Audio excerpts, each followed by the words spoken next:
All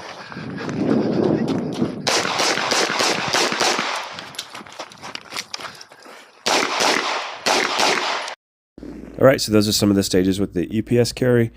I threw this thing up on a 365, like I usually do, to give it a shot, and I like it. Not to give it away up front, but this is probably going to stay on my carry gun and be the dot that I carry with. So some of the pros. This thing has an enclosed emitter, so you're not going to get any dust or like water if it's raining or pocket lint or whatever into the emitter, which would cause it to not work or give you a hard time. So I think it's great for a carry dot. I've carried others and I haven't had an issue with it, but this just kind of makes sure that you won't. This thing has an aluminum housing, so the only other one that I have tried that hasn't had an aluminum housing was the Romeo Zero, and that thing just felt flimsy, and I didn't like take this EPS carry out and bang it on walls or do anything crazy with it, but it just feels more substantial on the gun than that plastic one did. The battery tray, I think that Holosun listened to their customer. I think a lot of people don't like taking the dot off and having to change the battery underneath and put it back on and do all that stuff. Rather than just have something on the side. So the battery tray is a little bit difficult to get to in that you have to have a tiny little screwdriver to do it, but that's not the end of the world, and you don't have to take the side off to do it anymore. Another bonus, this thing says it has 50,000 hours of battery life on setting 6, and it has a motion sensor. So I assume the motion sensor works on mine because I leave it on, and I haven't tested it, like left it sitting to try and see that it goes off, but I can tell you that every time that I pick it up, the dot is on. So if the motion sensor thing is working, then it's faster to turn on than it is for me to notice it. So and I assume, since I did not put it into the manual lock function, that the motion sensor is working. So maybe I'll do that in the future just to see if I can leave it sitting and see if it turns off. But anyway,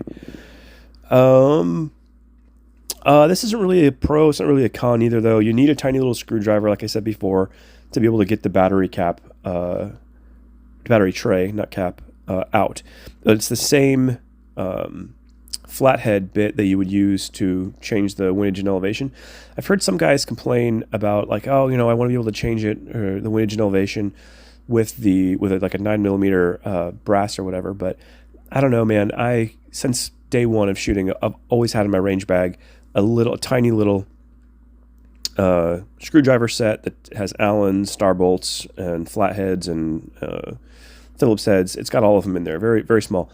Just like most time when you're working on guns, that's the size of thing that you need. So I don't really have a problem with it. I've always got it with me, and it's just way easier than I don't know, trying to use a 9mm shell or whatever. So cons, probably the most significant thing, I really only have one, is that on stage 1, we had the sun like directly in our face, but only for half the bay. And so I was kind of like, yeah, I know that the better answer here is to put that thing, or occlude the objective lens on this, because then it'll be good to go the whole time. But I kind of wanted to see how it would do. So I started off going to the left into the shade, no problem, obviously. Moved over to the right, and there was like this, I don't even know what to describe. It wasn't like a double dot. It was just like, there was just a bunch of red projected in there. And I'm like, I don't really know what is what here, if this is the dot or what, but it's IDPA, so the shooting was pretty close.